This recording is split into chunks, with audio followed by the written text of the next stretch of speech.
Warren Buffett, in his most recent annual shareholder meeting, talked about 5 key points. He talked about number 1, that cash is no longer trash right now. He said that 2, that the banking system is safe. Number 3, that there's going to be a big opportunity coming for you to invest your money. Number 4, that there's no other reserve currency like the United States dollar. And number 5, he talked about artificial intelligence. And let me start by talking about number 1, which is cash is not trash. Warren Buffett and his entity Berkshire Hathaway are sitting on their largest cash pile ever with around $100 billion worth of cash. Now, he's been criticized a lot over the last number of years for sitting on all this cash, especially through all of this inflation.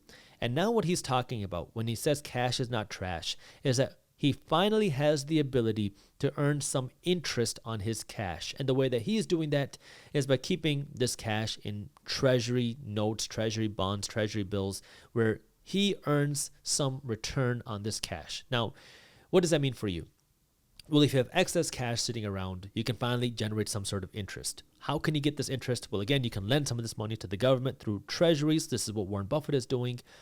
And you can also consider investing some of this money, or not investing, but saving some of this money into a high interest savings accounts, which are now paying somewhere between 3.5% to 5% in interest on your savings. And again, you want to make sure that if you are putting your money into a high interest savings account, that you're doing the research on which bank you're keeping your money in, that is FDIC insured, and that it's a reputable bank. That's what you have to make sure of, because FDIC insurance only protects you up to so much, and you never know what the government is going to say if we see more bank failures. So just protect yourself and make sure that you're keeping your money into a reputable bank. But at this time, with interest rates rising, you can get higher returns on your cash, which is where now Warren Buffett is saying, hey, I can get a pretty decent return on this cash as I wait for a good opportunity. And I'm going to talk about his opportunities are coming in just a second. The second thing that he highlighted is that the banking system is safe. Now, we have been covering what's been going on in the banking sector. It started off with Silicon Valley Bank. We saw it now recently with First Republic Bank. There's been a lot of craziness in the banking sector, and it's still not done. There's a lot of issues with regional banks. Regional banks kind of got a big check, or a big, I don't want to say bailout, but a big raft, a big life jacket from the Federal Reserve Bank. I'm not very good with these analogies. Where the Federal Reserve Bank essentially opened up a huge lending program for regional banks that they could borrow billions and billions of dollars directly from the Federal Reserve Bank. That way they continue making their operations. Now, the concern with this is, yeah, it helps them stay in operation today, but all this debt is going to weigh in on their costs because they're going to have to pay this money back plus interest. And at the same time, we've been seeing a huge amount of outflows of cash from these banks because people naturally have been worried about what's going on with regional banks and the smaller banks. And so they pull their money out of these banks, going to what they feel are safer banks. So that means these banks are, number one, struggling to make more money because they don't have the money to keep lending like before. And then number two, their expenses are also rising with all these new loans from the Federal Reserve Bank. But this is where Warren Buffett says that the banking system is safe, and not just that the number of bank failures are going to slow down. That's not what he's talking about.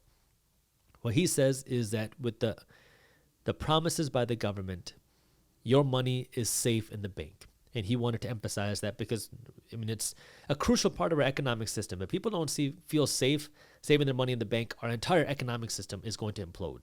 So, I mean, it's very important for the government to make sure people feel safe keeping their money in the bank, because without that, we don't have an economic system. But one thing that Warren Buffett did highlight is that while depositors should and will be safe in banks, the investors in banks might not be protected or won't be protected the same way, because if we see more bank failures, which is very likely, the investors, the owners of those banks, will not be bailed out. The government has kind of made that commitment already that they're not going to bail out the shareholders of the banks.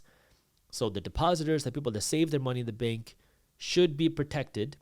But the owners of the banks, if the bank fails, well, that's part of the economic system. You might not see another penny. Now, we've been covering the entire banking sector in Market Briefs, which is why if you have not joined Market Briefs, make sure you do so. Because if you want to stay up to date with what's going on, not just with banks, but with the economy, that we're not blindsided by things, Market Briefs is there as a free resource to keep you up to date when it's happening.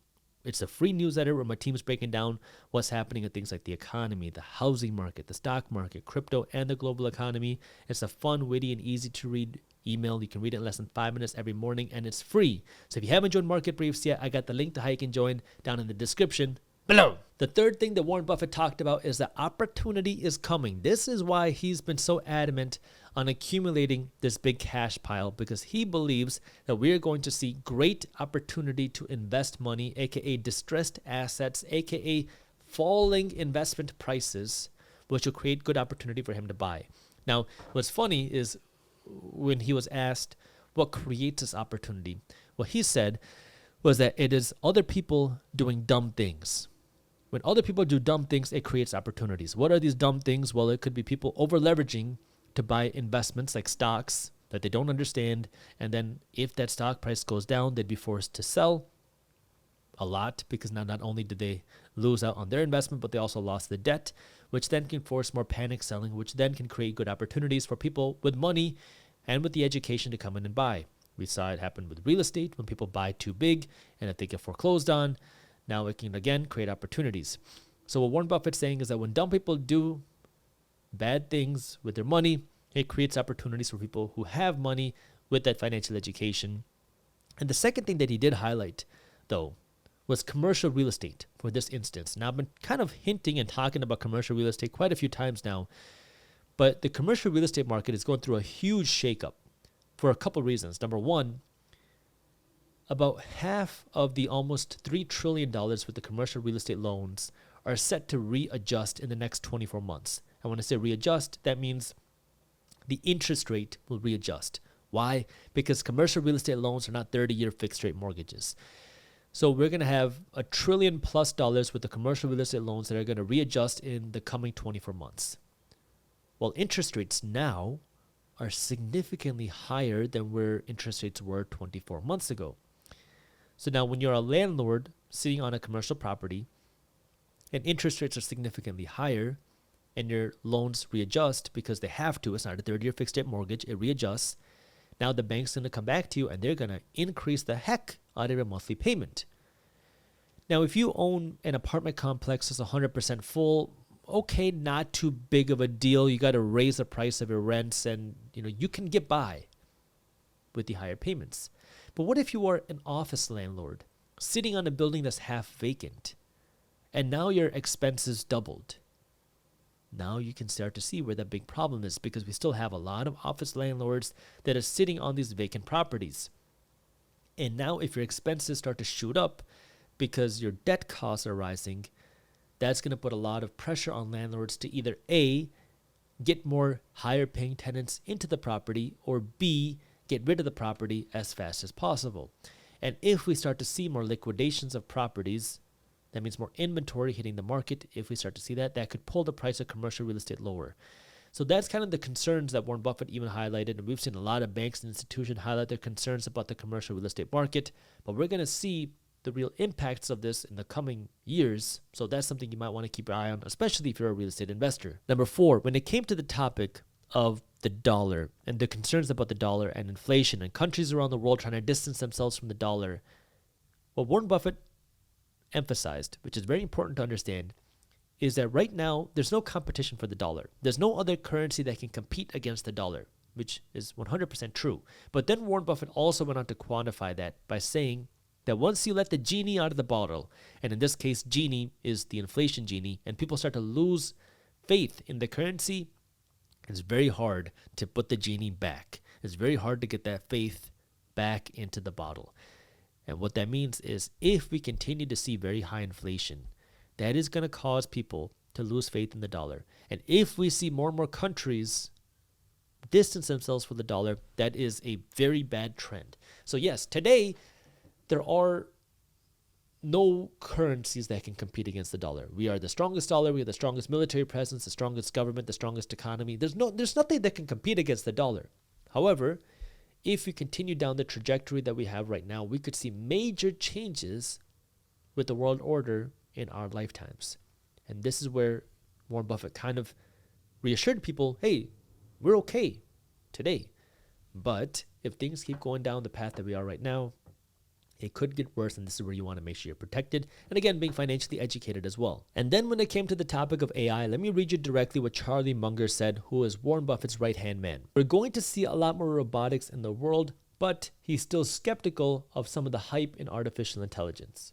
Essentially what he's saying is you can expect a lot more artificial intelligence to happen, but we might also see bubbles along the way, which is a very interesting statement by Charlie Munger and Warren Buffett, especially if you understand their backstory, because they've also been very anti-technology for a very, very, very long time. Warren Buffett and Charlie Munger like to invest in value opportunities where you see the amount of cash flow that a business is making with a good product, with a strong moat, meaning inability for other businesses to come in and compete. Those were the types of companies that they invested in. Technology kind of really shook that up. And so while they might have missed some of the technology opportunities, they still made great returns on their investments. And now what they're saying about artificial intelligence is, yeah, this is going to shake up things in the economy. But it also comes with a lot of hype. A lot of hype also comes with big bubbles. And what do bubbles do? Well, they burst. So this is where what he's kind of hinting at is you want to be smart, especially if you're considering investing in things like artificial intelligence. Avoid the hype, avoid the emotion, and really understand what it is that you're investing in. If you want to be a high earner or a high achiever, it starts with your mindset. And what I want to do now is go over 10 mindset shifts that you can start making today that all high achievers are doing. And number one is the blue ocean mindset shift. There's a book out there that I highly recommend you read called The Blue Ocean Strategy. And what the Blue Ocean Strategy